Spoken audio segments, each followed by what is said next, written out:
Butuh waktu lama untuk menebalkan batang. Badai datang, daun gugur, dahan patah. Kadang serasa mati, tinggal tunggul dan luka. Namun, akar tetap bekerja dalam gelap. Apa yang tidak terlihat bukanlah tidak ada. Besok, tumbuh kembali tunas kecil itu. Halo, aku Aulia. Aku Dias, Yuk ngobrol bareng kami hari ini. bukan untuk menjawab, tapi untuk memahami. Tentang avoidant, tentang anxious attachment. Itu kan semuanya bermula dari unworthiness ya. Feeling unworthy. Benar. Nah, gimana tuh?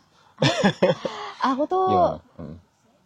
kalau merasa paling unworthiness kayaknya pas masa-masa S1 sih. Dengan banyak alasan lah ya.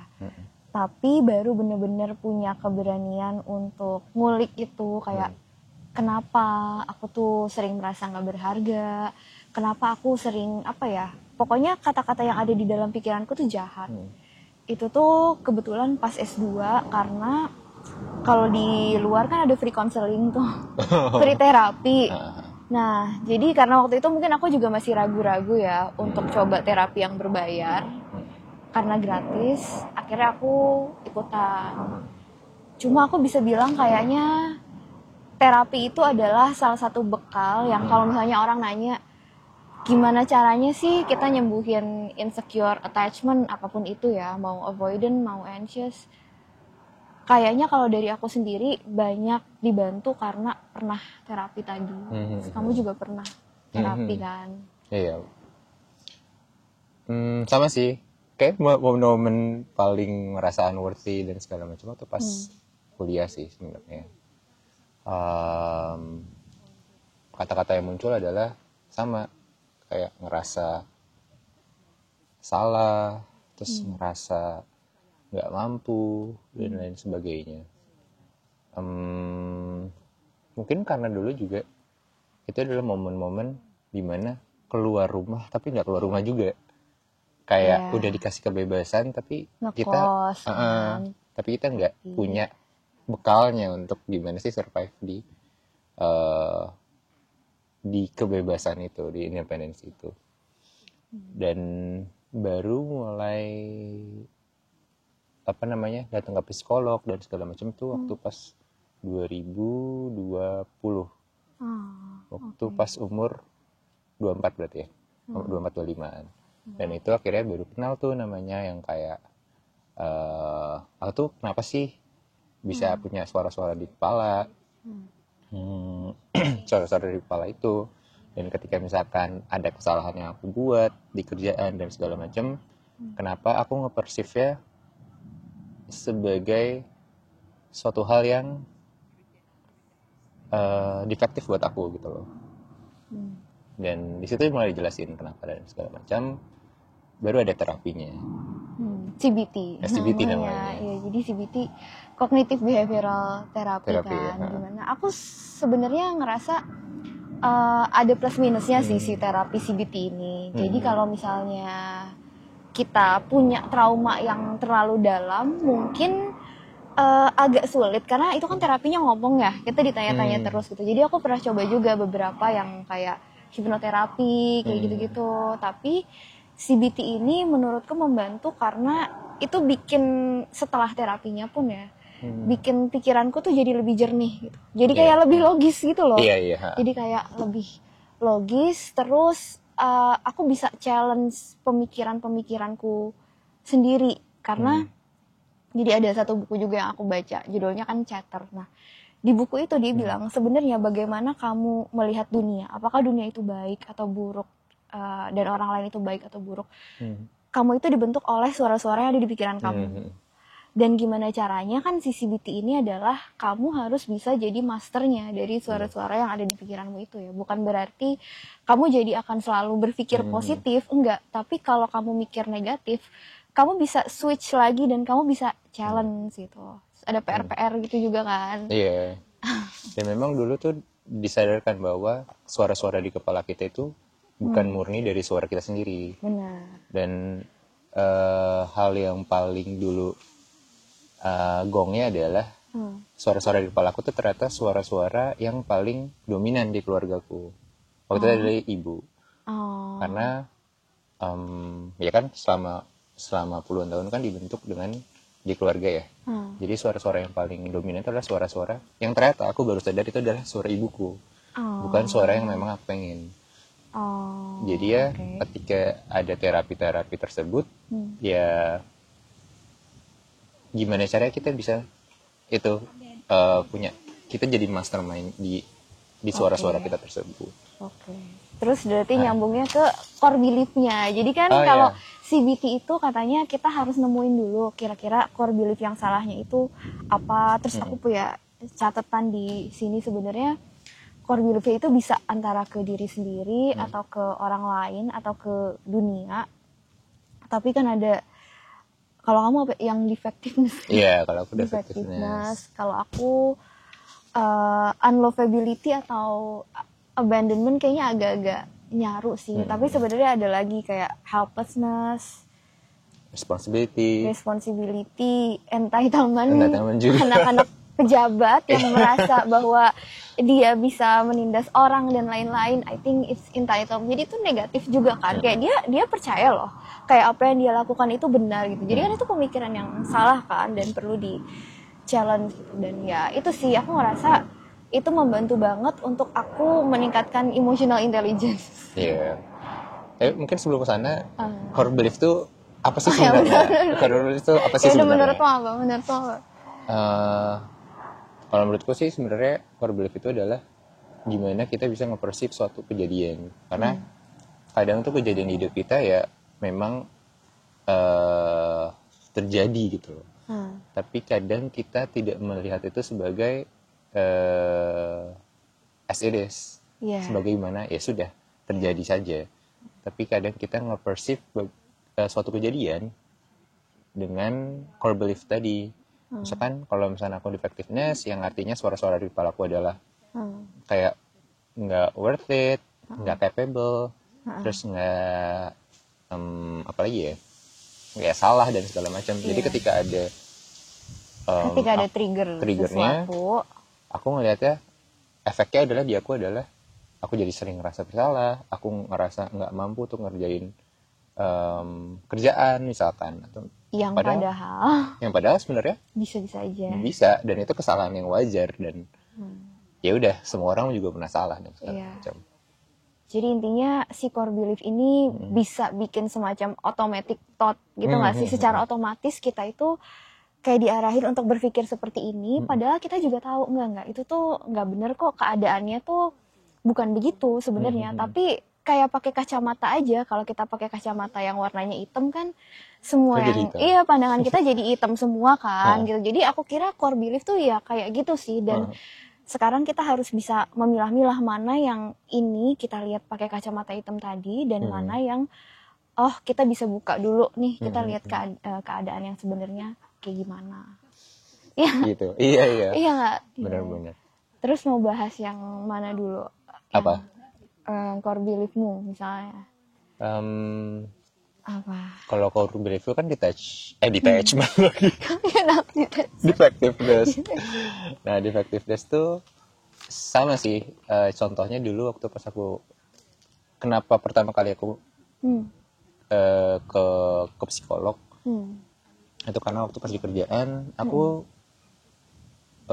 sering dapat teguran dan segala macam, dan itu ngebuat aku yang dulunya memang dari sudah sebelumnya ngerasa nggak capable dan segala macam, itu tuh makin down lagi, ngerasa kayak kok gue nggak bisa ngapa-ngapain ya, kok jadi karyawan kok kayak gini banget sih gitu segala macam. Dan itu akhirnya apa yang membuat aku psikolog. Dan jadi aku ke beberapa kali psikolog, dan psikolog pas pertama itu belum muncul core belief, tapi kayak lama ya prosesnya untuk sampai nemu si core beliefmu apa, itu lama berarti. Jadi waktu pas pertama kali tahunnya tuh aku pengen semuanya perfect. Dan itu make sense sih. Okay. Dan itu make sense sebenarnya. Ketika aku nggak pengen aku salah, ketika aku, kan itu kan defense mechanismku ya. Yeah. Ketika aku nggak pengen aku salah, aku nggak pengen orang lain melihat aku buruk dan lain segala macam, pasti aku akan pengen ngebuat semuanya jadi terlihat sempurna, yang dimana itu nggak mungkin. Sehingga yang akhirnya aku juga jadi self sabotaging diriku sendiri. Aku nulis tuh, aku punya tulisan, banyak tulisan, tapi nggak pernah aku publish, aku nggak pernah aku kasih tahu ke orang lain bahwa aku punya tulisan kayak gini, karena aku simply nggak mau. Dan ini tulisan apa sih, jurnal? Tulisan kayak di luar kerjaan. Aku nggak pernah nunjukin itu karena aku nggak pengen orang lain tuh ngelihat bahwa ada cacat di sini dan segala macam. Dan itu juga berpengaruh pada kerjaan saat itu. Sehingga pas aku ke tes lagi ke psikolog yang kedua, baru aku tahu iya ternyata aku punya core belief defectiveness ya. Dan akhirnya muncullah beberapa terapi setelahnya. Jadi biasanya kalau kena trigger apa nih, kata-kata yang muncul itu cukup keras ke diri sendiri jadinya. Okay. Terus selain kerjaan ada yang lain? Misalkan itu kan secara umum kan, berarti core belief bagaimana kita melihat dunia. Kalau ke kerjaan sih kalau misalnya di luar kerjaan adalah paling di teman-teman aja sih. Di teman-teman misalkan aku ngerasa teman-teman udah segini nih misalkan, kok aku masih di sini ya, dan jadi kayak ngebanding-bandingin. Di saat itu yang menurut aku itu sangat-sangat tidak baik buat diriku sendiri. Gitu deh. Gimana kalau apa mau masuk ke yang dulu proses aku dapat ini kata-katanya apa sih di sebenarnya. Kalau aku juga sama sih, melewati banyak hal, cuma terakhir aku kayaknya merasa self esteemku juga kurang. Dan aku nggak ngerti ya, mungkin dengan pasanganku sebelumnya mungkin mereka juga punya defectiveness, merasa ada defectiveness. Dan ini bukan aku yang ngomong, tapi setelah aku cerita dengan terapis dan lain-lain, aku kira untuk orang yang punya defectiveness ini, kalau di dalam menjalani hubungan ya, ada tiga inilah yang bisa mereka lakukan. Satu, itu mereka bisa mundur. Okay. Kedua, mereka bisa ngejatuhin partner mereka. Untuk supaya kayak, ya pokoknya kamu jangan, ini yang paling sederhana ya, contohnya adalah kalau misalkan perempuan itu tinggi, dia nggak boleh pakai high heels. Sekarang supaya nggak lebih tinggi dari pasangannya, tapi high heels ini bisa kayak di banyak hal lah analoginya. Nah, aku tuh sering ada di situasi yang kedua ini kayaknya, dimana aku nggak merasa sebebas itu untuk bukan jadi diri sendiri sih, tapi lebih ke untuk achieving something atau apapun itu gitu, dan ngerasa kayak kamu harus sama aku nih, jadi kayak merasa lebih dikekang gitu kali ya gitu. Dan di situ aku mulai merasa bahwa kayaknya nggak ada deh orang yang tulus di dunia ini. Iya, aku rasanya kayak gitu. Aku nggak merasa bahwa ini tuh adalah sesuatu yang dunia itu salah gitu, karena aku bisa melihat ada juga kok teman-teman dekatku yang I know mereka memang punya good relationship. Tapi kalau aku tuh nih, belief yang sering muncul di diriku, aku nulis kayak I don't believe love is for me sometimes gitu, karena aku ngerasa bahkan dari kalau orang tua itu udah otomatis sayang sama kita. Dulu aku sama mbak di rumah, tapi kan itu karena dibayar gitu loh, jadi kayak teman-teman, jadi kenapa ya, jadi aku tumbuh tuh melihat relationship itu transaksional, dan aku juga menjalani relationship seperti itu secara transaksional gitu. Jadi aku nanti ya udahlah, yang penting aku bisa dapat ini deh kalau aku sama si ini gitu. Jadi sebenarnya itu kan sesuatu yang salah juga ya, tapi itu muncul dari ternyata kalau digali-gali lagi adalah yaitu aku nggak percaya tadi bahwa love exists and we have to do everything secara transaksional kayak gitu. Dan kayaknya sih jadi mungkin ya aku nggak tahu. Jadi kan aku familiar sama ada yang namanya intergenerational trauma. Jadi misalnya kalau kamu tadi merasa incapable of doing something, mungkin nggak sih sebenarnya yang nggak capable itu bukan kamu, tapi itu adalah perasaan dari ayahmu atau kakekmu atau ayahnya kakekmu. Jadi ternyata bisa kayak gitu. Ternyata bisa kayak gitu. Jadi kita sebagai anak itu menginternalisasi perasaan-perasaan orang tua kita, dan akhirnya bikin si kacamata tadi tuh makin butek gitu loh. Yang padahal, nah itu aku juga berhasil mencoba untuk memisahkan itu. Setuju nggak? Bener-bener. Oke, tapi itu bahasan nanti. Itu bahasan ya. Section selanjutnya. Section selanjutnya. Kira bahasan off camera. Tapi karena aku setuju banget dengan itu. Iya itu sih. Itu aku merasa itu. Dan kalau buat perempuan gitu ya, aku mungkin ngerasanya adalah perempuan itu kan selalu dibesarkan gimana ya? I think orang menikah untuk cinta itu baru di akhir abad ke-20 lah gitu kan. 1990-an gitu, 80-an mungkin baru orang itu menikah karena cinta. Dan mungkin itu perasaan yang dialami oleh leluhur juga terlalu jauh sih. Maksudnya ke atas-atasnya gitu loh, dimana perempuan itu harus sama orang kayak memenuhi duty aja, kewajiban mereka. Mereka harus sama orang yang seperti ini, orang yang seperti ini. Sehingga cinta itu jadi sesuatu yang sangat mahal gitu. Dan aku mencoba kayak mungkin dari situ juga gitu. Dan mungkin banyak pemahamanku yang salah gitu, yang ternyata bukan dari pengalamanku aja, tapi dari pengalaman-pengalaman orang-orang sebelumnya yang secara tidak sadar terekam di aku. Jadi kan kita ada triggernya, terus ada otomatis pikiran yang muncul itu kan. Jadi contohnya misalnya aku tuh selalu ngerasa bener-bener jatuh banget di bawah ketika aku melakukan hal-hal berat tapi sendirian. Kayak misalnya aku datang ke kota baru, atau aku pindah rumah dan lain-lain gitu. Aku tuh merasa ketika aku melakukan semuanya itu sendiri, kok kayaknya responku tuh lebih dari sekedar entah itu capek atau itu pengen ditemenin doang, tapi kayak kok kayak lebih hancur aja gitu loh. Jadi kayak ngerasa itu tadi, emang gak ada yang sayang sama aku, gak ada yang peduli sama aku. Itu kan sebenarnya salah ya.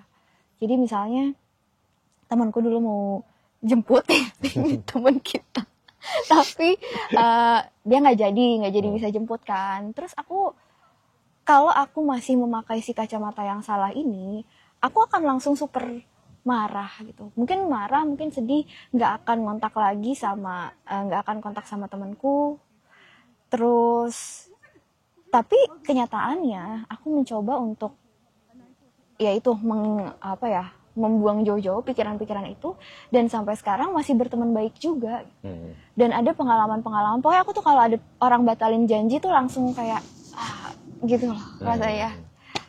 Ya kamu juga pernah batalin janji gitu kan. Terus tapi maksudku ya udah, maksudnya aku harus belajar bahwa semua orang itu kadang punya kesibukannya masing-masing, bener.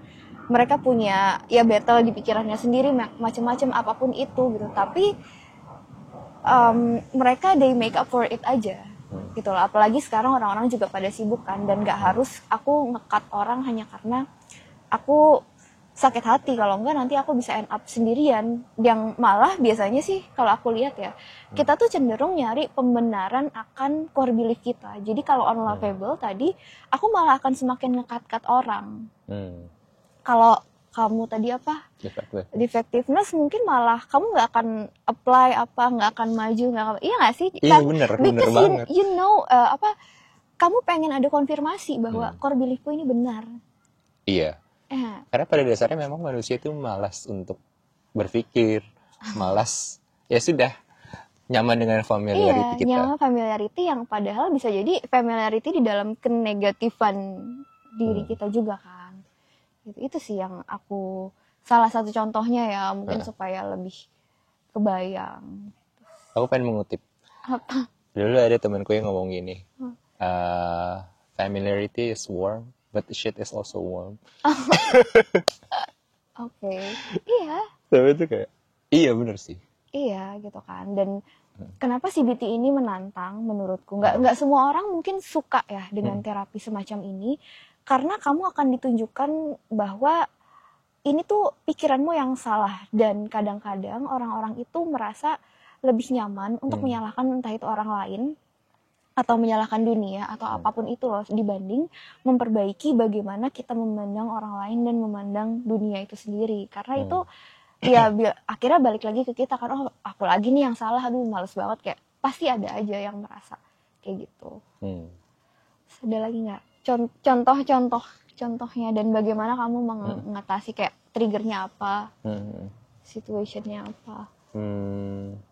Mungkin nyambung dulu kali ya ke tadi yang tentang apa namanya, yang tentang core belief itu sebenarnya turun-menurun dan segala macam. Sebenarnya karena aku sering ke beberapa psikolog dan akhirnya psikolog yang paling menurutku kena banget itu pas terakhir pas tahun 2022. Karena aku agak nggak puas sebenarnya. Oke, aku punya core belief, tapi kenapa aku bisa punya core belief seperti itu dan segala macam. Dan memang sebenarnya semua belief yang kita punya itu kan terbentuk karena dari keluarga ya. Jadi dulu aku ke psikolog keluarga dan akhirnya di situ mulai ditanya-tanya tentang orang tua dan segala macam. Dan yang memang paling dominan di keluarga aku kan adalah ibu. Ibu tuh selalu bukan membandingin. Ibu nggak pernah ngebandingin aku dengan siapapun sebetulnya. Tapi ibu tuh sangat mewanti-wanti jangan seperti ini dan jangan seperti itu. Dan itu ditunjukkan kepada ayahku. Tapi kan sebagai apa cerita ini? Nggak apa-apa. Tapi gimana? Oke. Tapi gimana nanti aku gimana ya, sebagai anak kecil yang nggak bisa memfilter apapun, kan itu apa ya, nggak bisa memfilter apapun. Dan yang aku rasa adalah ya udah semua perkataan itu adalah benar, semua yang ibu aku omongin itu benar gitu loh. Dan akhirnya menurutku sih itu yang ngebuat aku akhirnya jadi pengen punya achievement tinggi, nggak pengen terlihat salah dan segala macam. Karena itu seakan-akan kayak ibu ngomong ke aku kalau misalnya jangan salah ya, jangan gini ya, bla bla bla bla bla bla bla. Jadinya aku ngerasanya seperti itu. Aku punya suara-suara di otakku adalah seperti itu. Tapi sebenarnya dari CBT itu aku juga belajar bahwa karena itu menantang ya. Artinya adalah misalnya kalau misalnya dari A, B ke C, yang biasa dari aku dari A, B, C, A, B, C, A, B, C, dan fase B-nya adalah hilang, jadi A ke C, aku disuruh munculin ada fase B lainnya. Sehingga aku dapat pilihan, oh aku mau ke C atau C aksen. Sehingga I know too. Oke. Sehingga yang dulunya otaknya malas berpikir dari A langsung ke C. Wow. Oke. Hi. That's fine. That's okay. No. That's fine. Oke, tadi di-cut. Ada intermezzo anjing. Ya, ini aku malah suka nih yang gini-gini, ya aku potong. Oh enggak ya? Ya sudah. Terus. Iya, jadi yang tadinya otak tuh sudah terbiasa dari A, B ke C, dan akhirnya malas berpikir jadi A langsung C, ada trigger A langsung ke C. Kita dikasih kesempatan sekarang bahwa ada B, mau ke mana nih? Mau ke C atau C aksen? Untuk berpikir lagi bahwa respon yang kayak gini tuh seharusnya seperti apa sih? Apa yang kita rasain? Kemungkinan lain yang bisa kita rasain tuh apa sebetulnya? Kalau defectiveness di dalam hubungan kayak gimana? Oke. Tadi kan di-mention ada 2 tipe tuh. Iya. Yang pertama kalau nggak mundur, yang kedua malah jatuhin. Ada tipe ketiga tau. Oh, apa tuh? Ntar aja, lanjut dulu. Kayak yang pertama. Dilihat dengan avoidant. Iya, lanjut dulu. Iya sih sebenarnya di pikiranku adalah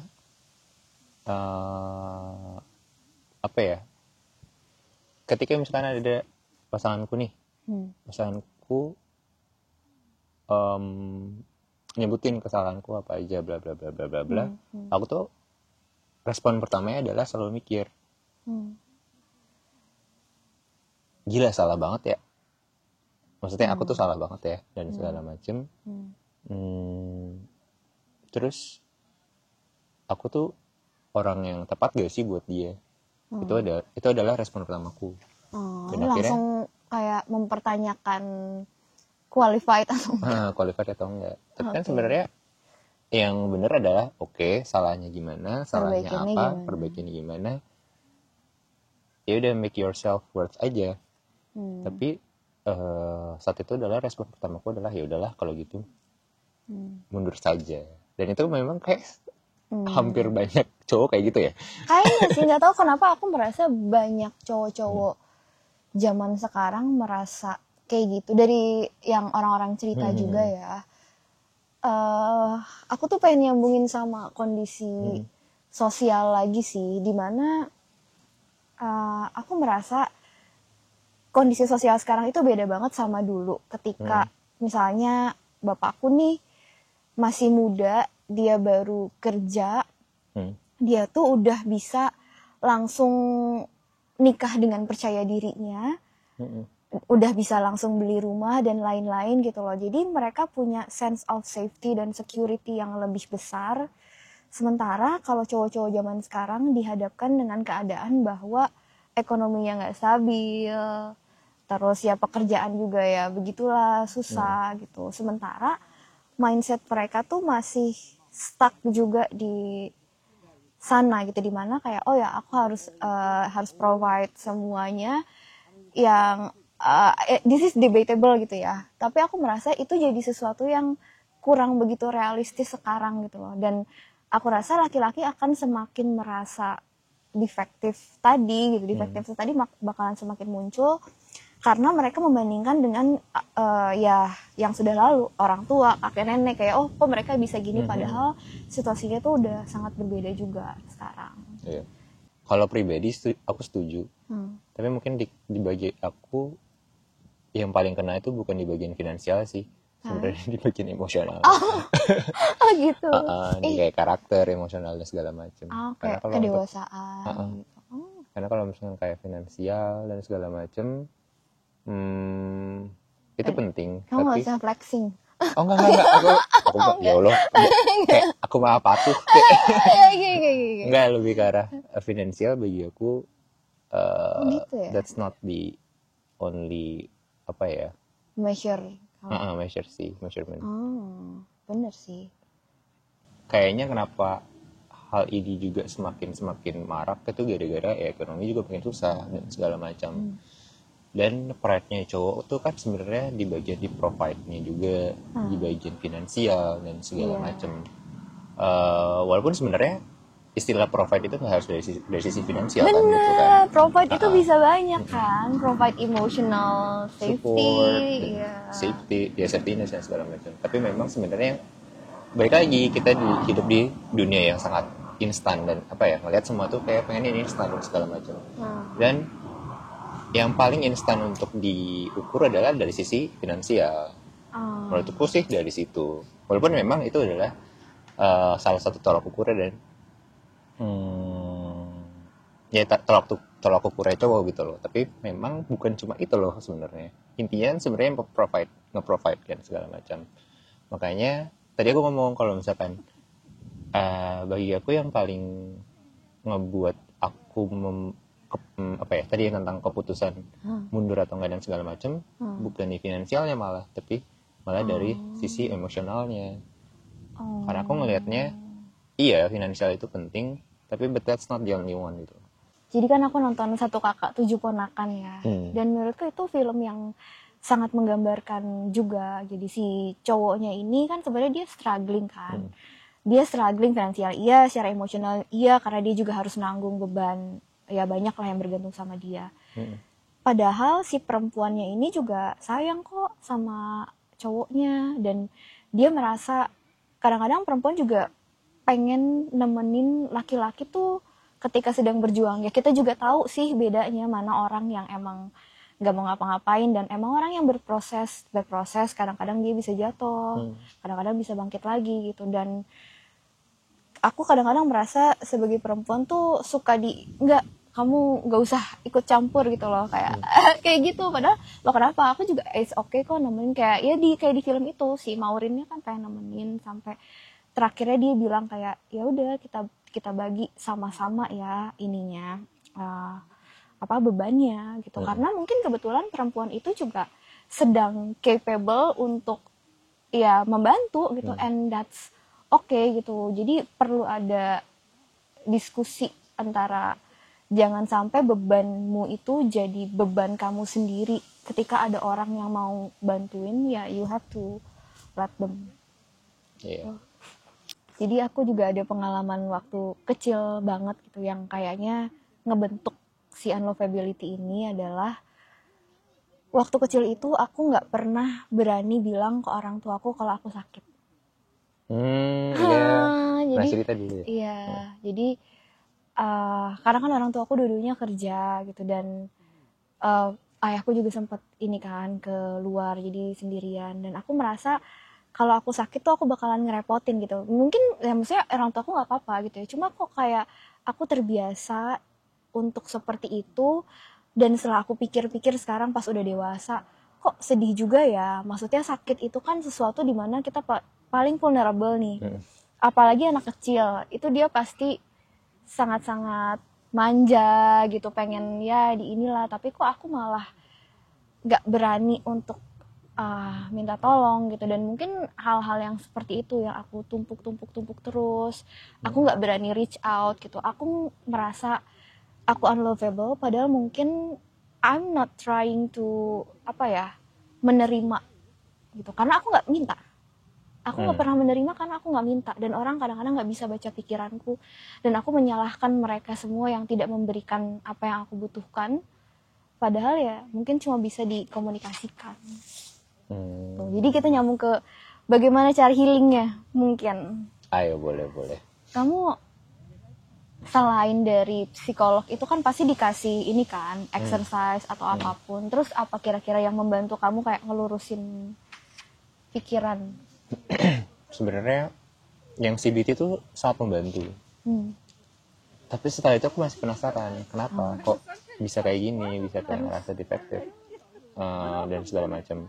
Dan makanya aku ke psikolog yang terakhir, yang kenapa sih, dan itu ngejawab kenapa sih aku ngerasa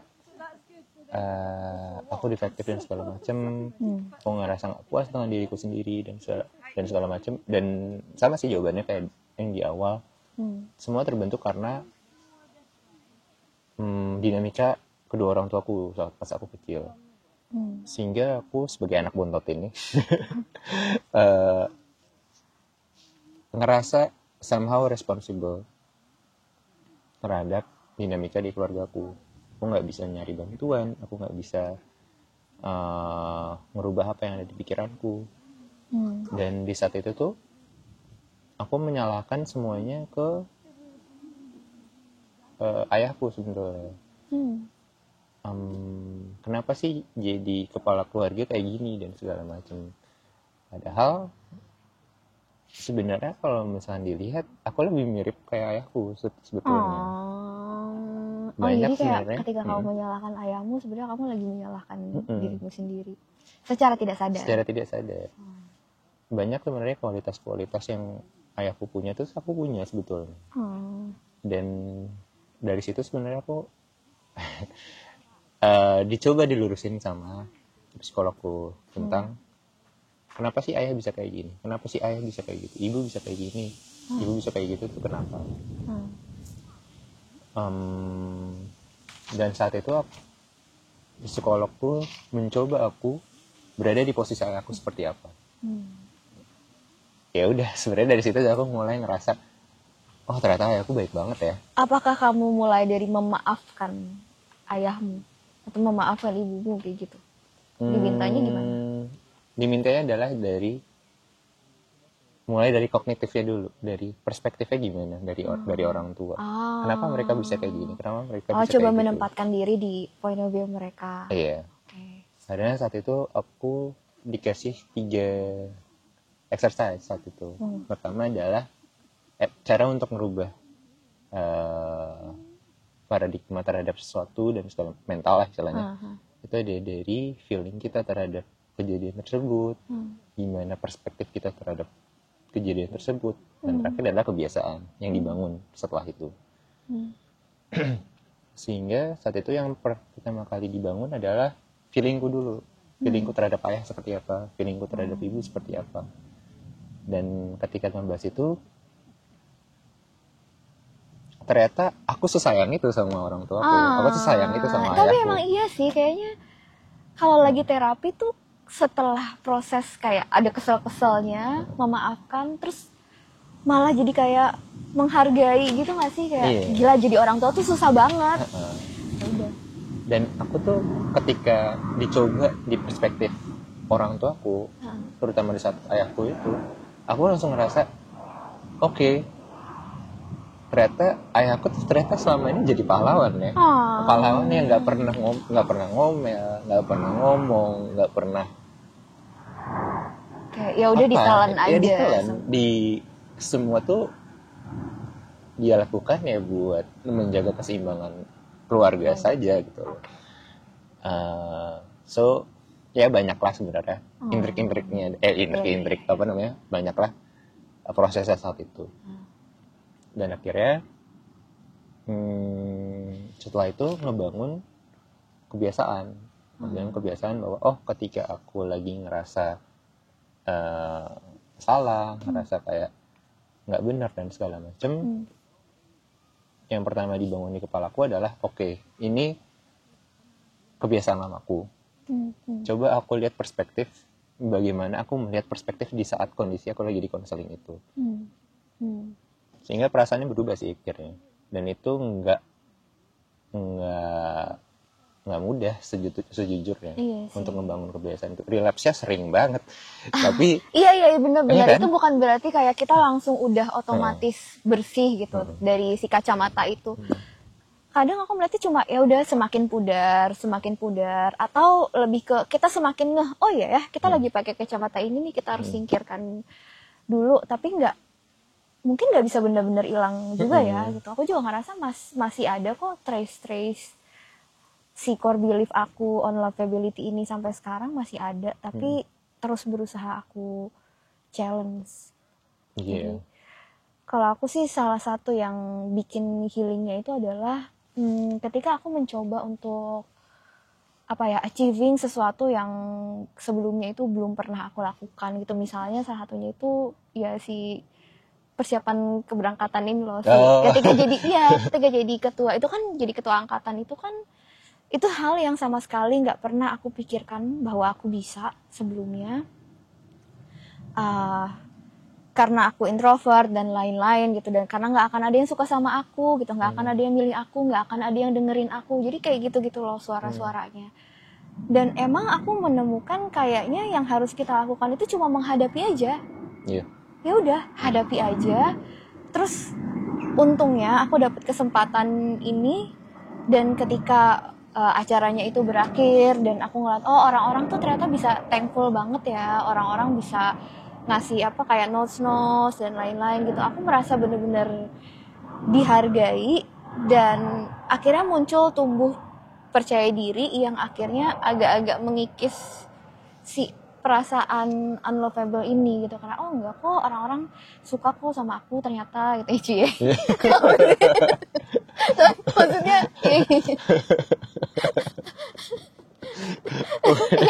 Ngerti. tapi itu sama terakhir juga aku ketemu sama orang yang dia itu nggak merasa apa yang aku dapatkan itu sebagai sesuatu yang threatening atau gimana gitu, malah dia benar-benar support aku gitu, support untuk lebih gitu. Jadi ini yang tipe yang ketiga tadi. Apa tuh? Kalau yang pertama kan tadi mundur, yang kedua itu yang ngejatohin, yang ketiga itu dia yang ngejar. Oh, oke. Gitu loh. Kalau dia merasa si ininya, misalnya kalau di dalam hubungan ya, pasangannya dia itu ada di mana, it's okay, dia bakalan ada di situ. Dan kayaknya aku tuh orang yang seperti itu sebenarnya dalam menjalani kehidupan gitu. Misalnya kayak S3 gitu. Aku tuh nggak banyak mikir apakah aku nggak capable atau enggak. Oh.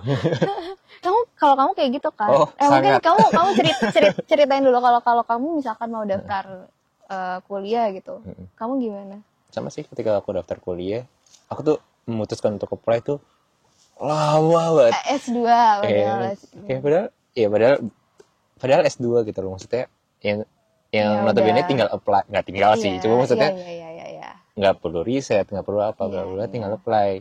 Tapi itu mikirnya lama banget, kayak takut salah lah, apalah dan segala macam. Kan? Akhirnya ya harus dihadapi mau nggak mau. Ternyata bisa gitu kan? Ya, sekarang sudah lulus, saya belum keluar nilainya. Amin ya, amin. Belum keluar nilainya. Iya, jadi kan. Nah kalau aku tuh kebalikannya kayaknya, aku tuh kayak yaudah gas aja dulu. Pas di sini aku baru mikir kayak waduh, aku nggak mampu guys, kayaknya PhD guys. Cuma maksudnya mungkin ini bisa mengilustrasikan gitu loh, gimana sebenarnya misalnya profil kita, background kita kan ya lumayan mirip lah ya, misalnya S1-nya sama. Terus ketika daftar seharusnya kita punya perasaan yang sama untuk kita bisa achieving ini atau enggak. Tapi outcome-nya tuh beda kan. Kalau kamu jadi nunda ini cukup lama, kalau aku daftar-daftar aja. Nah, tapi aku juga mikir, ya udah kalau aku berhasil diterima, berarti I deserve it. Aku lebih mending berusaha keras untuk ngejar itu, meskipun pas aku usahanya itu ya sambil nangis-nangis, sambil apa, kayak mungkin itu akan sedikit menyiksa buat aku. Tapi aku ngerasa kalau aku sudah ada di situ berarti aku pantas kok gitu, dan aku bisa. Mungkin kayak gitu mindsetnya. Oke, jadi belajar banyak. Iya, jadi belajar apa? Itu sih. Ganti gas dulu. sama kalau aku juga, kalau unlovability tadi harus punya trust sih. Oke. Ya, intinya itu aja. Harus punya trust bahwa kalau misalnya ada kejadian-kejadian buruk ya. Dulu juga aku pernah sih sama orang yang sering banget ngebatalin janji, dan kayaknya itu adalah salah satu hal yang bikin aku jadi punya trust issues gitu sama orang. Ya trust issues lawannya apa? Ya udah trust aja gitu. Jadi waktu awal juga kan aku ketika kamu ngajakin bikin podcast ini, aku udah kayak nggak jadi nih kayak gitu. Iya, nggak mungkin bukan aku berpikir negatif ke kamu ya, tapi karena aku sudah pernah banyak banget mendapatkan hal negatif di dalam hidupku, sehingga aku lebih merasa mendingan aku bersiap-siap akan hal yang negatif. Gitu, mendingan aku bersiap-siap akan hal yang negatif, sehingga kalau hal negatif itu kejadian, aku udah nggak terlalu sedih, nggak terlalu marah, dan kayak gitu. Jadi gara-gara pengalaman itu aku ngebentuk diriku. Cuma aku mencoba untuk trust kan, enggak. Ya misalnya apa sih, kamu pergi atau kamu sakit atau apa, enggak, ntar juga bakalan jadi kok. Dan ya udah gitu kan, beneran bisa ya ternyata kita cuma butuh trusting the person aja, bahwa ada juga kok orang-orang yang menepati janjinya. Gitu. Masih relevan nggak tentang pemikiran ekspektasi tadi? Masih sih, karena aku ngerasanya ketika aku expect less, aku jadi lebih bisa menghargai gitu. Apapun yang orang kasih ke aku, gimana ya, bukan masalah aku jadi kayak ini sama bare minimum juga gitu, tapi aku bisa lebih grateful ketika ngeliat sesuatu. Dan kalau dinyambungin sama si core belief yang unlovability ini, kadang-kadang pertanyaan besarnya itu adalah aku harus tanya ke diriku sendiri sih, sebenarnya apa yang membuat kamu merasa dicintai itu apa? Sometimes aku juga nggak tahu gitu loh. Jadi kita kan cuma bisa spotting sesuatu kalau kita udah punya standar itu kan. Jadi misalnya ya ada teori kalau misalnya kita pengen lihat mobil merah, kita akan semakin notice banyak mobil merah, ya kan. Tapi intinya adalah kita harus tahu, oke, aku mencari mobil merah. Nah, selama ini aku merasa si unlovability-ku ini muter-muter adalah karena aku juga nggak tahu gitu loh. Apa artinya cinta, apa artinya dicintai, apa artinya mencintai, itu aku nggak tahu. Sampai aku step back, aku mencoba untuk mendefinisikan semua itu. Dan akhirnya kalau kita tahu apa itu, kita jadi punya standar. Terus kita jadi bisa mengkomunikasikan standar itu, ya kan, tadi. Dan standar itu bantu kita untuk manajemen ekspektasi tadi juga. Jadi lebih kayak gitu sih jadinya. Oke, paham.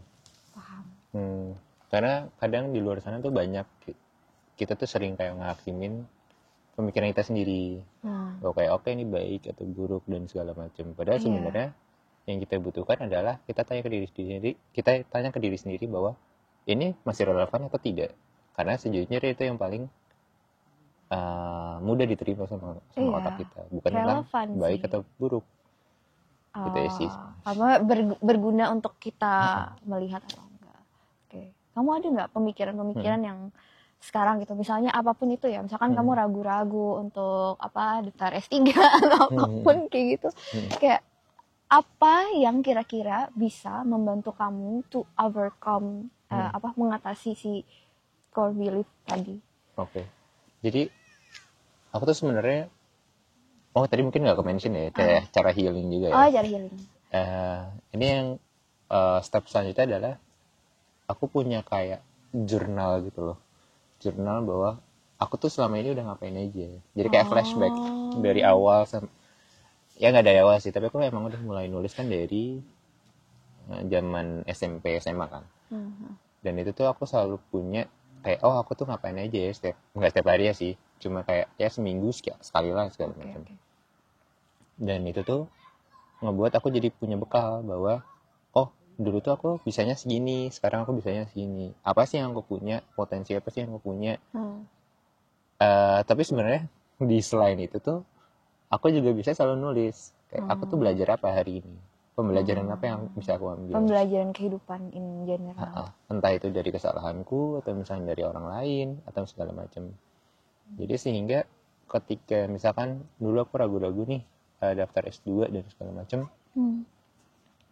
aku seakan-akan kayak lagi ngelihat aku ngelihat jurnal itu tuh seakan-akan lagi ngelihat kayak portfolioku gitu loh.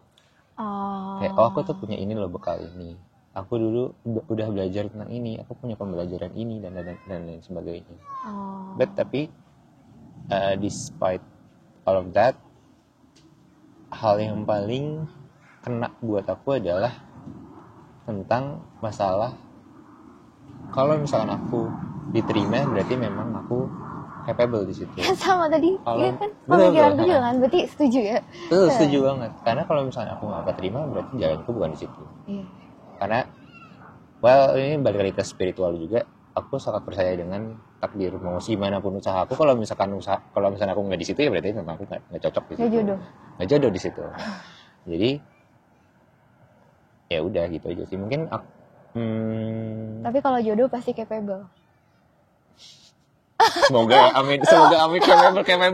Maksudnya kan benar kan? Berarti kalau dibalik benar. Iya gitu kan.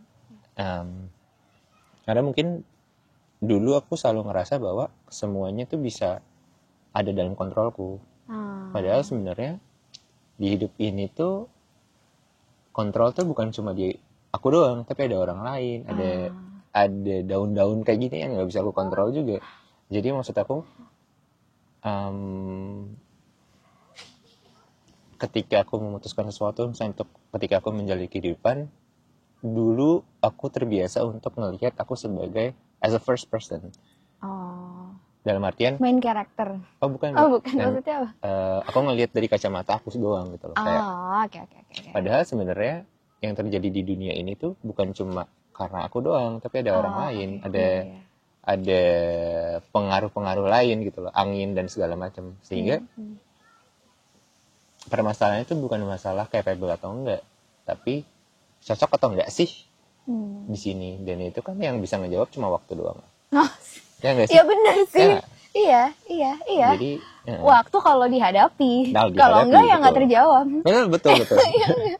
Bener kan? Bener. Kalau bener kalau misalnya nggak dihadapi ya enggak. Iya, kalau nggak dihadapi, yang akan kamu dapatkan adalah core beliefmu yang negatif tadi semakin kuat, ya nggak sih? Betul. Iya kan, karena nggak ditantang. Iya, jadi kayak gimana ya? Kita tuh ada pilihan antara kita akan menghilangkan si core belief ini sedikit demi sedikit, atau kita ingin menambah, tapi menambah ini godaannya bisa lebih nyaman. Betul. Ya kan, menambah.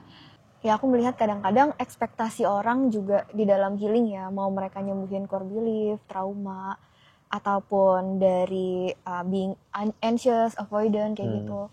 Ekspektasinya tuh cukup instan gitu. Jadi aku tuh pengen cerita sharing kita itu bisa jadi ilustrasi seberapa muter-muternya semua ini, dan kadang mundur juga gitu, dan masih ada trace-trace-nya sampai sekarang kan.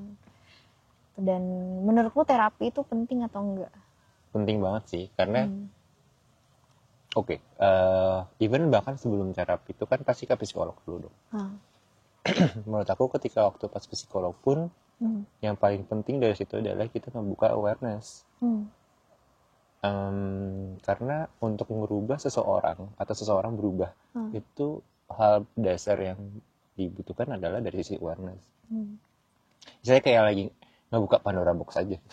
Iya. Dan kenapa terapi itu jadi penting? Karena kita juga butuh guidance dalam ngadepin itu. Yang tadi kayak kebiasaan-kebiasaan itu harus dibentuk kan, dan guidance itu yang dibentuk dari didapatkan dari terapi menurutku. Dan nyambung sama emotional intelligence juga nggak? Menurutmu kalau emotional intelligence itu kamu mendefinisikannya gimana kalau kamu sendiri? Kenapa terapi itu penting? Karena emotional intelligence itu adalah gimana kita bisa ngelihat emosi kita, gimana kita sadar, aware terhadap emosi kita, diri kita, entah itu dari trauma dan segala macam, dan kita juga aware terhadap emosi orang lain. Sehingga kita bisa ngasih batasan buat diri kita berkomunikasi terhadap emosi-emosi di luar sana. Menurut aku itu emotional intelligence sih. Bahkan hal sesimpel gitu ya. Jadi ada buku tentang trauma yang aku baca dan itu bagus banget. Dia bilang hal sesimpel menamai emosi gitu. Itu tuh kadang-kadang kita jarang loh gitu. Kadang-kadang apakah sedihnya ini karena kecewa kah? Atau karena berduka atau apa, itu tuh kadang-kadang bisa jadi beda-beda gitu. Dan dengan kita berlatih aja untuk bisa ngasih nama apa sih yang lagi kita rasain sekarang, itu pun udah bisa membantu otak kita sih untuk making sense of everything. Dan jadi menurutku terapi itu penting untuk itu satu, untuk diri sendiri. Tapi aku punya alasan lagi yang lebih sosial dan politis. Asik. Gimana tuh? Untuk terapi ini, karena mungkin kalau kita itu dalam tanda kutip ya bukan siapa-siapa, gak akan ada yang terlalu ngelihat selain orang-orang terdekat kita. Tapi ketika kita punya entah itu trauma atau apapun, atau core belief yang apalah gitu, dan kita ada di posisi dimana kita jadi pemimpin, kita punya tanggung jawab apapun itulah, apakah kamu ketua organisasi kah, apakah itu kamu pejabat atau apapun itulah, pokoknya kamu atau pemimpin perusahaan juga, menurutku di situ akan kelihatan banget loh mana orang-orang yang udah cukup selesai dengan dirinya sendiri dan orang-orang yang mana masih berkutat dengan luka-luka dia, tapi karena dia punya power, dia jadi harmful ke orang-orang sekitarnya. Ya, aku sih kalau melihat ya dari kondisi sekarang gitu, misalnya banyak yang lihat aja mana yang keluarganya harmonis atau keluarganya kurang harmonis. Kayak ketika kita tidak menyelesaikan apa yang masih bermasalah itu kok jadi panjang ya, jadi kena ke orang lain. Dan itu jadi penting ketika kita ada di position of power, kalau menurutku sih kayak gitu ya. Entah bos perusahaan yang toksik ke bawahannya gitu, atau ya itu sih. Jadi coba deh sebelum kita bertanggung jawab akan orang lain itu refleksi dan ngaca ke diri sendiri juga gitu. Jangan sampai ternyata itu ketidakpuasan yang ada di dalam diri kita, tapi kita lampiaskan ke hal-hal lain. Iya, karena kan ketika lagi di posisi punya jabatan atau segala macam, yang untuk bertanggung jawab terhadap orang lain, emotional intelligence sangat menjadi penting. Karena itu salah satu syarat leadership itu adalah ya punya emotional intelligence yang bagus. Karena dalam memutuskan sesuatu ya harus tahu kondisi orang lain itu seperti apa, kondisi partner kita seperti apa. Karena nggak mungkin orang itu akan melakukan sesuatu just because. Pasti ada alasan di baliknya. Dan itu tuh butuh orang yang punya emotional intelligence yang tinggi sih untuk bisa seperti itu. Aku pun sendiri pengalamanku adalah aku orangnya sangat gampang mikir negatif kalau dulu. Tapi setelah aku terapi, setelah aku banyak mengenal diri sendiri dan lain-lain, sekarang aku malah bisa bilang aku lebih gampang mikir positif dibanding mikir negatif. Jadi kalaupun aku dihadapin nih, ada situasi apa gitu, aku lebih mudah untuk nerima, lebih mudah untuk ikhlas, lebih mudah untuk ya nggak apa-apa, nanti bisa kayak gini loh, positif ke diriku sendiri, lebih percaya sama takdir, lebih percaya sama jalan Tuhan gitu. Dan ini adalah diriku yang sama sekali nggak pernah aku bayangkan ada gitu loh, bahwa misalkan pas awal-awal tadi ya, pas lagi S1, aku tuh nggak merasa bahwa Aulia yang sekarang itu ada. Dan ternyata mengenal diri itu juga ternyata bisa, dalam artian kamu bisa mengenali potensi-potensi diri kamu tadi gitu, potensi yang bisa ada kalau kamu nggak menyabotase diri kamu dengan perasaan tadi, perasaan gak layak atau perasaan gak dicintai gitu loh. Ketika kamu membiarkan diri kamu melewati belief itu dan kamu bertumbuh, kamu akan kenalan dengan kamu yang baru. Dan buat aku kayak wow, she's an amazing person gitu. Dan aku senang banget bisa kenalan dengan dia. Oke. Terus bagi aku udah selesai? Udah. Oke. Udah selesai kok. Bagi aku sama sih sebenarnya, seberapa penting kita untuk kenal sama diri sendiri. Kita jadi bisa ngelawan pikiran-pikiran yang di kepala kita. Karena belum tentu yang ada di kepala kita itu adalah pikiran kita, suara-suara kita. Suara kita tuh pasti kecil karena kita dibentuk dari lingkungan kita. Mungkin juga kita nggak terbiasa untuk mengutarakan pikiran kita sendiri. Konten yang dikonsumsi ya juga nggak sih ya. Pasti ada pikiran-pikiran orang lain dan suara-suara itu, dan itu terbentuk jadi suara-suara yang ada di kepala kita. Dan semakin kita bisa kenal diri sendiri, kenal trauma kita juga, dan kenal ngebuka sebuah kotak tersebut, semakin kita bisa ngomong sama diri kita sendiri, bisa ngobrol sama diri kita sendiri, bisa kenalan sama diri kita yang baru tadi. Iya, ya kan. Karena ya walaupun panjang ya, panjang banget dan sampai sekarang juga masih berlangsung masih, nggak mungkin enggak. Itu sih, dan mungkin salah satu hal yang paling aku nggak sadarin juga sebelumnya adalah aku sangat bersyukur aku punya support system. Yang sebelumnya mungkin aku nggak ngerasa aku punya support system, tapi ya akhir-akhir ini aku juga ternyata pengaruh support system itu sangat berpengaruh ya di kehidupanku. Maksudnya bukan berarti aku harus cerita tentang apa yang aku punya, apa yang terjadi di masalahku, tapi lebih ke arah aku nggak sendiri ya ternyata. Iya, ya udah, cuma butuh merasa itu aja. Aku ternyata juga layak ya jadi teman dan segala macam. Dan itu ngebentuk suatu worthiness sendiri sih di diriku sendiri. Gitu sih. Udah. Jadi udah. aku sangat berterima kasih dengan seluruh support systemku juga sebenarnya. Udah. Aku nggak. Ada lagi? Nggak ada. Dingin.